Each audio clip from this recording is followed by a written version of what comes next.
బాబాయ్ నమస్తే, ఏం చేస్తుంటారు? ఏం చేస్తుంటారు? మేము ఏం చేస్తాం, వ్యవసాయం చేసి గుంటూరు వచ్చేసాము. కొడుకు కోడల దగ్గర ఉంటున్నాం. అంతే జరిగింది.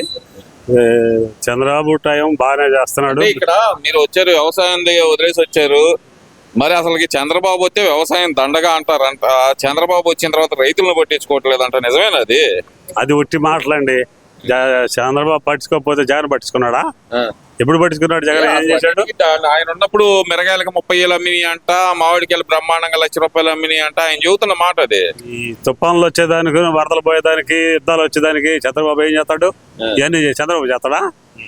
అది చెప్పుకోవటం కానీ ఏమీ లేదు అందుట్లో. ఎందుకంటే ఈ మాటలని ఎట్టన్నా కానీ వాళ్ళని దూషిస్తే వాళ్ళు రెచ్చగొట్టాలనే ఉద్దేశంతో మాట్లాడుతుంది తప్పితే వీళ్ళ దగ్గర ఏమీ లేదు. సినిమా లేదు అసలు.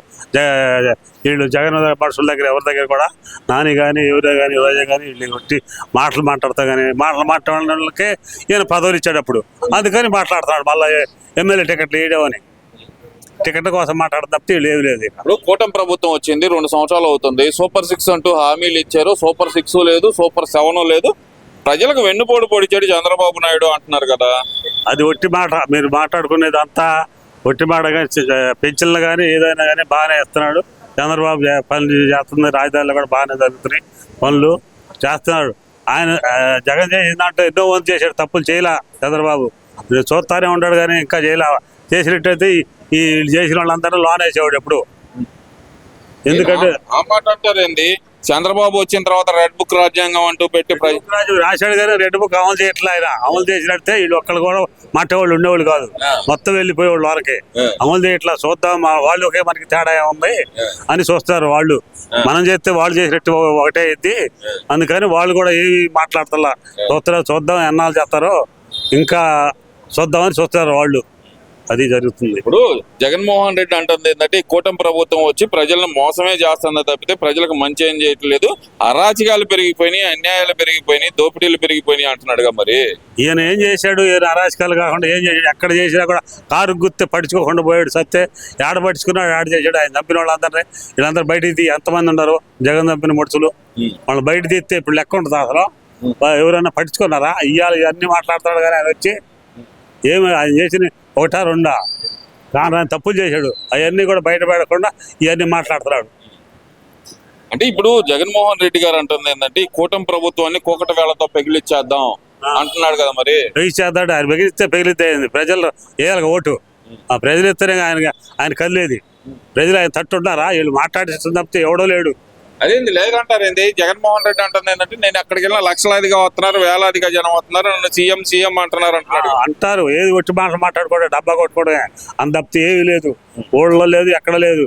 ఎందుకంటే వీళ్ళు రెచ్చగొడితే వీళ్ళు ఇంకా రెచ్చిపోయి మాట్లాడుతారు అనే ఉద్దేశం తప్పుడు తప్పితే ఏమి లేదు అసలు. అంతా ఊళ్ళో లేదు, ఎక్కడ లేదు. సినిమా మాట్లాడుకోవడం ఉంటే 20% ఉంటుంది, అంతకన్నా లేదు.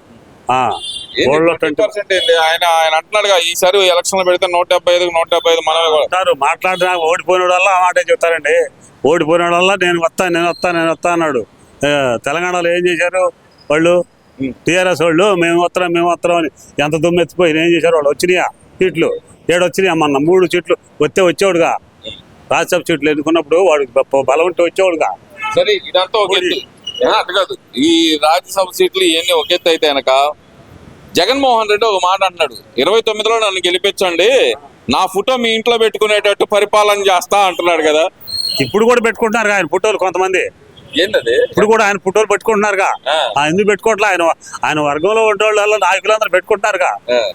ఇప్పుడు కూడా పెట్టుకోకుండా ఎవరు ఉంటారు? పెట్టుకుంటున్నారు. ప్రతి ఇంట్లో నా ఫోటో ఉండేటట్టు పరిపాలన చేస్తాను నేను చచ్చిపోయిన తర్వాత. వల్ల కాదు, ఆయన వల్ల కాదు, ఎవరి వల్ల కాదు ఆ పని చేయాలంటే. ఒక చంద్రబాబు నాయుడు అయితే కానీ ఎవరి వల్ల కాదు ఆ పని చేయాలంటే. ఏంది ఆ మాట అంటారు? చంద్రబాబు నాయుడు అమరావతి పేరు చెప్పి లక్షల కోట్లు దోచుకుంటున్నాడు తప్పితే ప్రజలకు మంచి ఏం చేయట్లేదని చెబుతుంటే 12 లక్షల కోట్లు దోచుకున్నారు అంటున్నారు. ఎవరికైనా చెప్పాడా? ఎవరికైనా తెలుసా? అందరూ 12 లక్షల కోట్లు దోచుకున్నారు అంటారు. ఏం పెట్టావు నువ్వు? జనకి అప్పులు తీసుకొచ్చి ఏం చేసావు? రాజధాని 3 రాజధానులు అంటే ఎక్కడైనా ఒక బిళ్ళ పెట్టావా? ఎక్కడైనా చేసావా? ఎక్కడా చేయలేదుగా. దొంగాట ఆడ రుచికొండని ఆడ కట్టాడు 400-500 కోట్లతోటి. ఏం చేశారు దాన్ని? ఇప్పటికీ ఏం చేయలేక వాళ్ళకి అర్థం కావట్లా. అంటే ఓవరాల్ గా ఏం చెబుతారు? జగన్మోహన్ రెడ్డి అంటుంది ఏంటంటే మళ్ళీ పాదయాత్రకు వస్తాను, ప్రజల్లోకి వస్తాను, ప్రజల తరపున పోరాడతాను అంటున్నాడు కదా. ఇప్పుడు ఆయన ముఖ్యమంత్రి కాబట్టి పదవి మీద వ్యామోహం ఉంది, వస్తాడు.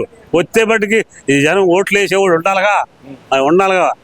వస్తారు, వచ్చినా కూడా ఓట్లు వేసేవాళ్ళు ఉండాలిగా. మంచి చేస్తే వస్తాడు ఎవరి దగ్గర, కానీ మంచి చేయకపోతే ఎవడు వస్తారు? మంచి చేసిన వాళ్ళ దగ్గర పోతారు ఎవరైనా. మంచి చేయకుండా తప్పులు చేసిన వాళ్ళ దగ్గరికి ఎవరు పోతారు? పోతే అట్లాంటి వాళ్ళే పోతారు. ఇక సరే, గడిచిన 5 సంవత్సరాల పరిపాలనకి 2 సంవత్సరాల పరిపాలనకి మీరు గమనించిన తేడాలు ఏమైనా ఉన్నాయా?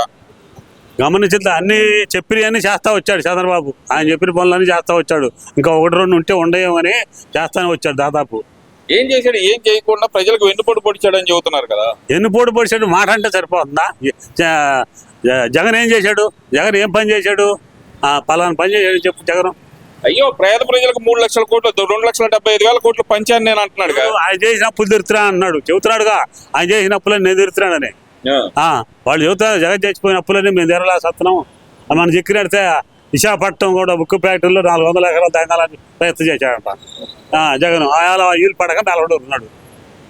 అవి కూడా మన బయటపడ్డాయి ఇట్ట జరిగిందని. సరే, ఇవన్నీ కాదు, నన్ను అధికారంలో గెలిపించండి, నేను వస్తే 2.0 పరిపాలన చూపిస్తాను రప్పనే అంటున్నాడు. మరి ఆ తిరగమను జనంలో తిరిగితే తెలిసిద్దిగా. ఆయన కూడా తిరుగుతాడుగా. తిరగమను తిరిగితే వచ్చేది లేదు తెలిసిద్దిగా. ఆయన పరిపాలన ఎట్టుండేది, ఎంతమంది వచ్చేది తెలిసిద్దిగా. ఏంటి రప్ప గోల ఏందంటారు? అసలుకి రప్ప అంటే ఓట్లు వేస్తారా ప్రజలు? రప్ప అంటే గోల చేస్తేనే వేస్తారని ఉద్దేశం. వాళ్ళ ఉద్దేశం అదే. రప్ప అంటే మేము తప్పు చేసాను, తప్పు సర్దిద్దుకుంటాననే మాట అంటే ఎవడన్నా చేస్తాడు కానీ ఒకడు కాదు ఒకడన్నా రప్ప కొట్టాలంటే ఎవడేసేది వాళ్ళ వృత్తి అది. రప్ప అనే మాట వాళ్ళ మాట, అది వాళ్ళ వృత్తి అది అసలు. సరే, ఇవన్నీ ఒక ఎత్తు అనుకుందాం. ఏంది ఈ 4 రోజుల నుంచి ఈ గొడవ ఏంది అసలుకి? రాష్ట్రంలో ఒక కుర్రాడు కనపడకుండా పోయాడు. ఏంది అసలు ఈ గొడవ? ఏంది మాట్లాడారు? ఎంతమంది చెప్తే దానికి ఏం చేశారా? అలా ఇంతమందిని చెప్పారు, దానికి ఏమైనా జవాబు వద్దా? ఒకటి చెప్తే దాని కాడ గిల్లి పెద్ద రాదంత చెప్తారు. దాన్ని ఎవరైనా శాత అయితే సాయం చేయ 1 లక్ష 2 లక్షలు చేత కదా మేలూరుకో. దీన్ని రాదాంతం చేయటం ఎందుకు? ఇది రాదాంతం చేస్తే ఇంకా పెంచుతారని దానికి ఓట్లు ఎత్తారని జనం. ఏమీ కాదు, వాళ్ళు మాట్లాడుకోవడం కానీ ఇదంతా గోల చేస్తారు. మన అన్న బయటపడి మన తరఫు పోతారు జనం అనుకుంటారు కానీ ఏమి జరగదు అది. ఇప్పుడు ఒక రౌడీ షీటర్ మిస్ అయ్యాడు, అతను ఏమయ్యాడో తెలియని పరిస్థితి. మరి దాంట్లో కూడా ఇక్కడ కుల ప్రస్తావనలు తీసుకురావటం, రౌడీ షీటర్ గురికి కుల ప్రస్తావనలు తీసుకురావటం ఏంటంటారు? ఏం మతాలను కులాలను ఎడగొట్టి జనాన్ని చీల్చాలనే ఉద్దేశంతో ఆయన మాట్లాడుతున్నాడు. ఇది కులాన్ని మతాలను రెచ్చగొట్టి మాట్లాడితే వాళ్ళని ఎడగొడితే మనం పాలించవచ్చు, అని ఎడగొట్టి పాలించవచ్చు ఉద్దేశం పడుతున్నాడు అది. సరే, ఫైనల్ గా ఒక క్వశ్చన్ బాబాయ్. 2029లో నేను గెలుస్తానంటున్నాడు జగన్మోహన్ రెడ్డి. మీ ఓటు ఎవరికి వేస్తారు? జగన్మోహన్ రెడ్డికి వేస్తారా, చంద్రబాబు నాయుడుకి వేస్తారా? నేను చంద్రబాబు నాయుడుకి వేస్తా ఓటు. ఎందుకు? ఆయన పరిపాలన నచ్చింది, నచ్చబట్టి వేస్తున్నాం. బాగానే చేస్తున్నాడు. ఏం చేశాడు జగన్? ఏం చేశాడు? 3 రాజధానులను పెట్టాడు. అసలు మేలకొండ పోయేది ఆయన. మేలకొండ మాట్లాడుకోకుండా ఉండేవాడు అవతరే. 3 రాజధానులు పెట్టి ఏం చేశాడు? ఏడన్నా బెల్లబెట్టాడా? మాట్లాడాడు, ఆడన్నాడు, ఏడు చేశాడా? ఎందుకన్నాడు ఆ మాట? 3 రాజధానులు అన్నమాట ఎందుకన్నాడు? ఓకే బాబాయ్, థ్యాంక్ యూ.